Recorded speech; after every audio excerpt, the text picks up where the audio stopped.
Hello investors, welcome back to my channel. कैसे हैं आप सब। आज हम लोग एक लार्ज कैप कंपनी के बारे में बात करेंगे कि एफएमसीजी जनरली एफएमसीजी जो कंपनीज होती है काफ़ी हाई मल्टीपल पे ट्रेड करती है। और ये कंपनी जिसकी आज हम बात करेंगे वरुण बेवरेजेज है। ये भी काफ़ी एक्सपेंसिव हाई मल्टीपल पे ट्रेड कर रही है, लेकिन आप इसके जितने भी पीयर्स हो गए या कॉम्पिटिटर्स हो गए या अलग अलग एफएमसीजी में, फॉर एग्जांपल हिंदुस्तान यूनिलीवर की आप बात कर ले, आप नेस्ले की बात कर ले, आप ऐसे किसी भी कंपनी की बात कर ले जो एफएमसीजी में उनकी पीई हमेशा 60 to 80 के बीच में ही ट्रेड कर रही है।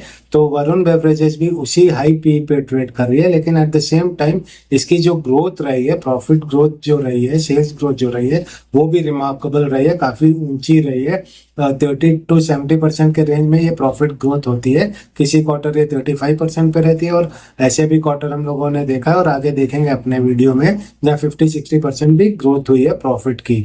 तो हम लोग बेसिकली पहले बहुत ही ब्रीफली हम सब जानते हैं कंपनी क्या करती है, फिर भी जानेंगे कि कंपनी क्या करती है। उसके बाद फंडामेंटल एनालिसिस करेंगे, फिर वैल्यूएशन पे एक नजर डालेंगे और हम लोग इवेंचुअली ये एनालिसिस करने की कोशिश करेंगे आने वाले 1 सालों में कंपनी की स्टॉक प्राइस कहाँ जा सकती है, इन सब डेटा पॉइंट्स के बेसिस पे, राइट। और हम लोग स्पेशली एक एसेंशन ये करेंगे कि जो करंट इसकी पी रेशियो है ये अगर गिर गई और सेल्स ग्रोथ जो आ रही है उस बेसिस पे भी आने वाले स्टॉक प्राइस 1 सालों में कहाँ तक जाएगी, ऊपर जाएगी या गिरेगी, उस पर हम लोग एक नजर डालने की कोशिश करेंगे, जो हम लोगों को एक फेयर आइडिया देगा कि अगर इसमें हम लोग इन्वेस्ट कर रहे हैं तो क्या पॉसिबिलिटी बनती है रिटर्न्स की आफ्टर 4 क्वार्टर, आने वाले 1 सालों की अगर हम बात करें तो। सबसे पहले कंपनी पे एक नजर डालते हैं। वरुण बेवरेजेस लिमिटेड एक लार्ज कैप कंपनी है, ऑलमोस्ट 1,76,000 करोड़ की इसकी मार्केट कैपिटल है, काफी बड़ी कंपनी है। इसके प्रोडक्ट्स हम सब जानते हैं, जैसे पेप्सी, डीयू, मिरिंडा वगैरह,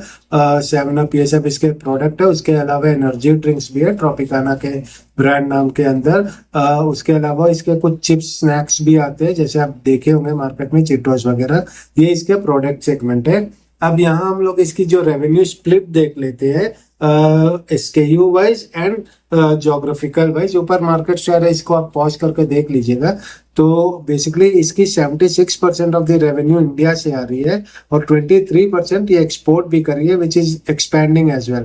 ये इंटरेस्टिंग है, काफी अच्छी खासी कंट्रीब्यूशन ग्लोबल मार्केट से भी आ रही है। ट्रूली इंडियन कंपनी जो ठीक ठाक एक्सपोर्ट भी कर रही है। अब जो इसके स्प्लिट देखे तो कार्बोनेटेड जो ड्रिंक है, जैसे मैंने नाम लिया था ऑलरेडी, पेप्सी, मिरिंडा वगैरह, ये ऑलमोस्ट 76% के करीब कंट्रीब्यूट कर रहा है। उसके बाद जो मेजर रेवेन्यू आ रही है इसकी, ये फ्रूट पल्प बेस्ड है, जो जूसेज है वहाँ 8% से और ड्रिंकिंग से ऑलमोस्ट 1.6% से इसकी रेवेन्यू आ रहा है।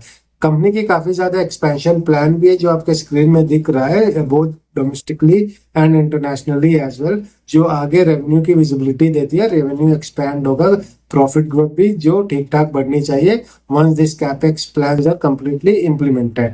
अब इन्वेस्टर, ये बेसिक इन्फॉर्मेशन हम लोगों ने देख ली वरुण बेवरेजेस के बारे में, क्या करती है, क्या इनके मेन SKU हम सब ऐसे भी जानते हैं, और जोग्राफिकली और SKU वाइज क्या स्प्लिट है। अब हम लोग इसकी फंडामेंटल एनालिसिस करते हैं, परफॉर्मेंस पे नजर डालेंगे, फिर वैल्यूएशन पे भी नजर डालेंगे और फाइनली प्रोजेक्ट करने की कोशिश करेंगे स्टॉक प्राइस कहाँ जाएगी। सबसे पहले क्वार्टरली रिजल्ट, सितंबर क्वार्टर की रिजल्ट नहीं आई है, आएगी तो मैं उस पर एक होपफुली अपडेट दूंगा। लेकिन जून की बात करें तो सेल्स पे 28% की ग्रोथ थी और प्रॉफिट में 26% की ग्रोथ थी। मार्च में देखें तो 11% की सेल ग्रोथ, प्रॉफिट में 25% की। दिसंबर में 20% की सेल ग्रोथ एंड 75% की प्रॉफिट ग्रोथ। सितंबर की बात करें तो 20% की सेल्स ग्रोथ एंड 32% की प्रॉफिट ग्रोथ।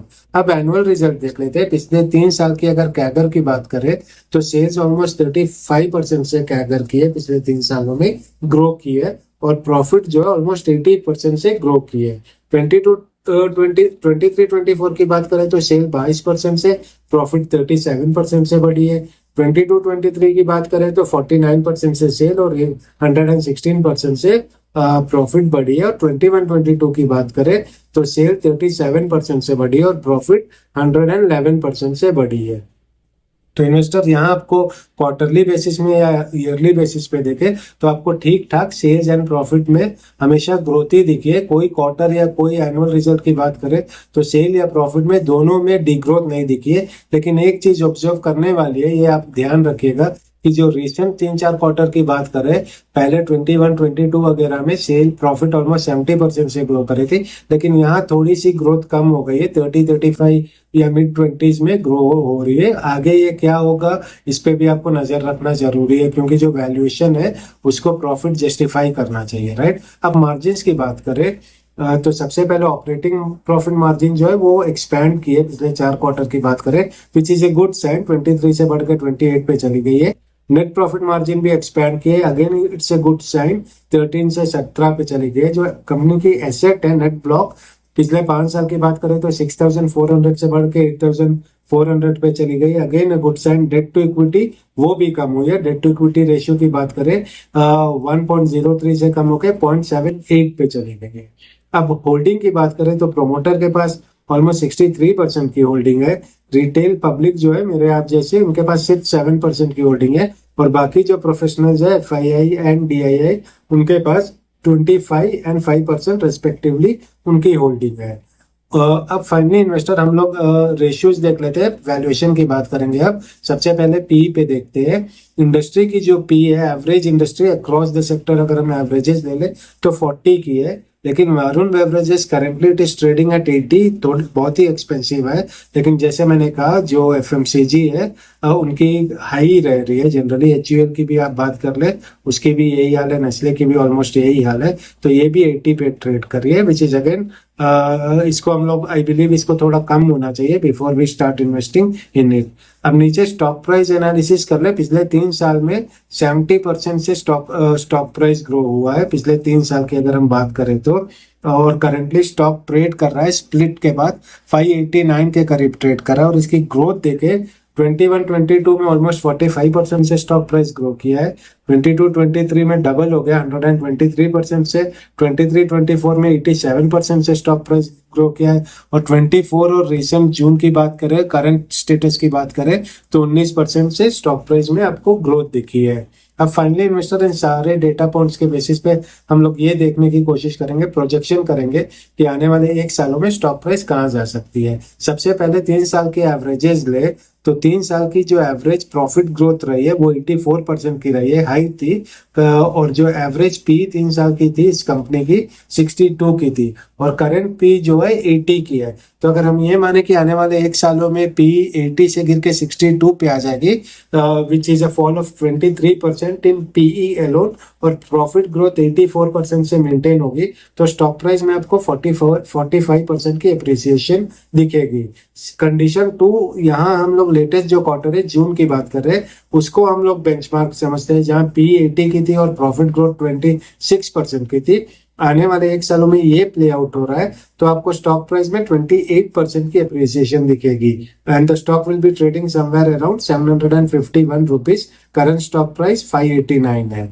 कंडीशन 3, जहां हम लोग थोड़े बुलिश हो जाते हैं और ये एज्यूम करते हैं कि पी फिर भी 80 से गिर के 70 पे आ जाएगी और प्रॉफिट ग्रोथ 50 पे रहेगी, अगर ये प्ले आउट हो रहा है तो स्टॉक प्राइस में आपको 33% की अप्रिसिएशन दिखेगी। और फाइनली अगर हम थोड़े कंजर्वेटिव हो जाए, ये माने कि पी बहुत ज्यादा 80 से गिर के 60 पे आ जाएगी और प्रॉफिट ग्रोथ रीजनेबली 25 पे रहेगी, अगर ये प्ले आउट होगा तो स्टॉक प्राइस कहीं नहीं जाएगी, इनफैक्ट 5% से गिर जाएगी और इन्वेस्टर्स आने वाले 1 सालों में।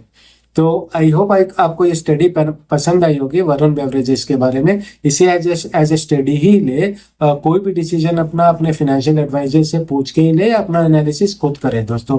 लेकिन I hope this will help you in analysing this company further. आपके कोई भी फीडबैक हो, सजेशन हो, प्लीज उसे शेयर करें, I would love to respond to them. तब तक के लिए आप अपना ख्याल रखें, लाइफ को एंजॉय करें, stay healthy until we meet again with some other video on some other company.